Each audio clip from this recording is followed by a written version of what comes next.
Lagi cari HP terbaik di tahun 2022 atau bahkan di awal tahun 2023 juga? Well, terbaik di bagian performa selain iPhone 14 Pro Series yang terkenal mahal. Well, gue ada satu nih, brand baru atau ya masuk di Indonesia-nya sih baru. Dan pertama di dunia menggunakan chipset terkuat terngebut dari Qualcomm yaitu iQOO 11 5G. So, welcome back to Up to Date IDN Channel. Nama gue Greg dan langsung aja kita bahas. Let's check it out.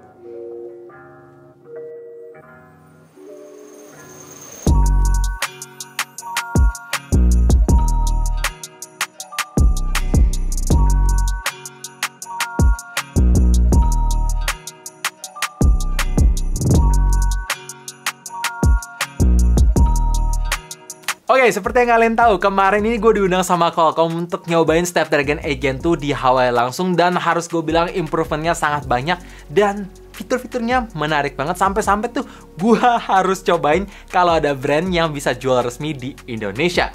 Ya, iQOO lah pertama setelah udah ikutan PO, barang nyampe dan nyobain. Untuk Antutu skornya bisa hit di angka 1.260.000-an yang mirip sama HP besutannya Qualcomm sendiri, jadi nggak gitu jauh beda dan support ray tracing juga secara real time.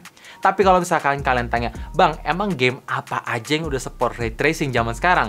Jawabannya di tahun 2022 belum ada. Secara ray tracing di mobile ini pun baru, tapi akan ada 5 games yang rilis di tahun 2023 mendatang. Maklum lah ya guys, bikin game itu nggak gampang, progresnya tuh atau prosesnya tuh panjang kayak bikin video yang satu ini. Jadi kalau misalkan minta like-nya boleh dong. Lanjut ngomongin soal performance in real life-nya. Memang gue ngerasa performa Snapdragon 8 Gen 2 di iQOO masih kurang optimize dan masih agak sedikit di limit. Ya, memang masih stabil kayak main Genshin Impact di settingan highest plus 60 fps bisa dilibas dengan sangat baik. Libas dalam arti kata bisa hit di angka 59 fps. Bahkan kalau misalkan kalian pakai cooler itu bisa lebih stabil untuk jangka panjang. Dan kayak PUBG pun bisa dapat HDR Extreme dengan performa yang bagus, gyroskopnya lancar. Bahkan ada satu hal yang menyenangkan ketika kalian main game di HP ini selain punya performa yang ngebut, yaitu fitur pressure sensitivity. Jadi kalau misalkan kalian sekarang ini mau bidik ataupun pengen nembak kan mesti pakai 4 jari ya, kalau mau profesional banget.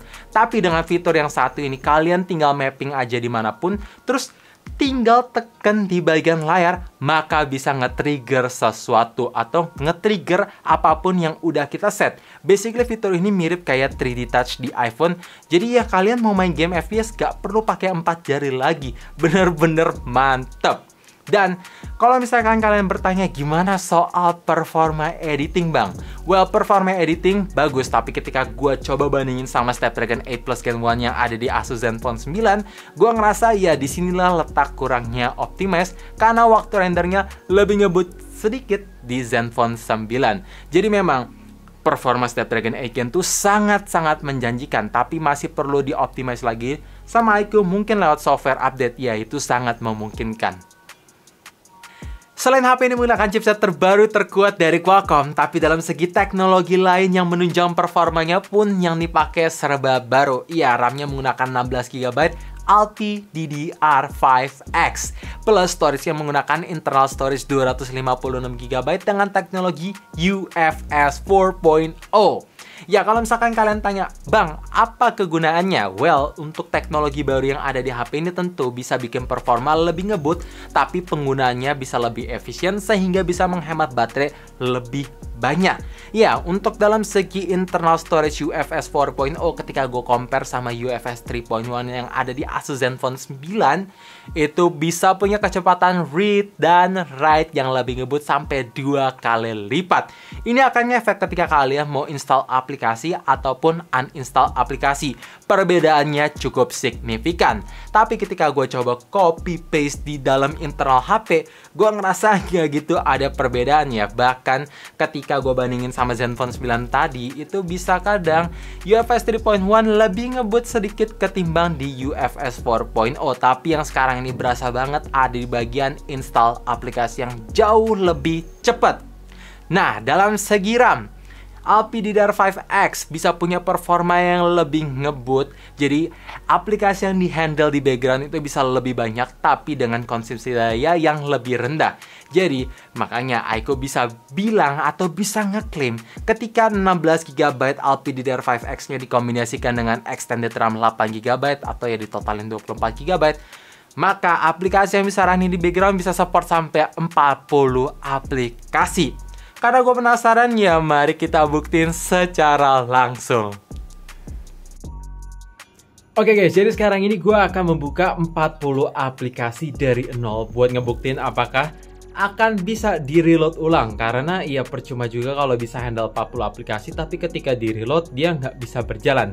Nah, ini kita akan buktiin.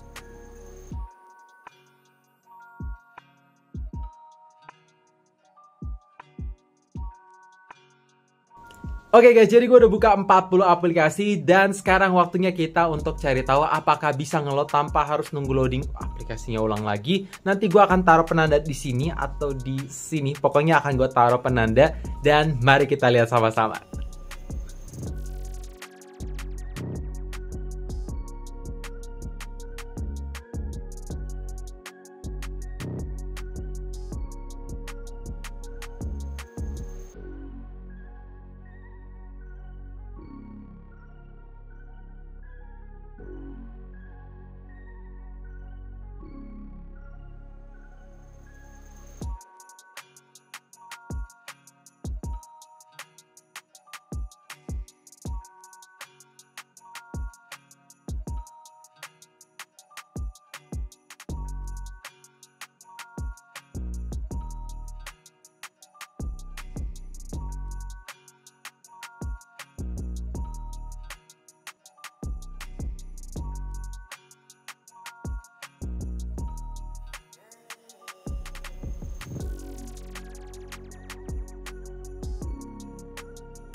Oke guys, jadi kesimpulan dari gue ya kalau misalkan kalian pengen nyari HP terkuat, terngebut, terbaik dalam segi performa di akhir tahun 2022 bahkan di awal tahun 2023, jelas iQOO 11 5G jadi opsi yang tepat secara harga yang dibanderol pun sangat menarik. Walaupun gue ngerasa dalam segi teknologi yang dipakai HP ini rasanya masih kurang ke-optimize. Iya, dalam segi UFS 4.0-nya masih nggak gitu jauh beda sama UFS 3.1 dan chipset Snapdragon 8 Gen 2-nya masih berasa di limit. Tapi kalau misalkan iQOO bisa ngelepas atau bisa ngasih optimization yang lebih baik lewat software update mendatang, wah ini makin worth it. Karena Snapdragon 8 Gen 2 tuh gila banget. Apalagi juga kalau misalkan tahun depan game-game ray tracing udah banyak, wah gila, lebih menarik ketimbang iPhone 14 Pro guys. Jadi kalau misalkan kalian tanya, Bang kok bahas cuman performanya aja, yang lain mana? Well, untuk video full review nanti akan ada menyusul. Karena dalam 1 minggu terakhir ini gue cuma fokus untuk nyobain dalam segi performa aja. Saking penasarannya. Jadi enaknya untuk video review kita bikin 2 minggu pemakaian atau 1 bulan pemakaian guys. Coba komen di bawah dan vote biar kita bisa buatin sekaligus next kita harus bahas apanya sih yang kalian pengen tahu, tinggal komen juga di bawah. Dan kalau misalkan kalian ngerasa video ini bermanfaat, boleh bantu like-nya. So thank you for watching, jangan lupa like lagi dan subscribe sekaligus kena notifikasinya juga supaya kalian tahu kapan video full review HP ini tayang. And as always, stay safe, stay healthy, dan stay updated with up to date.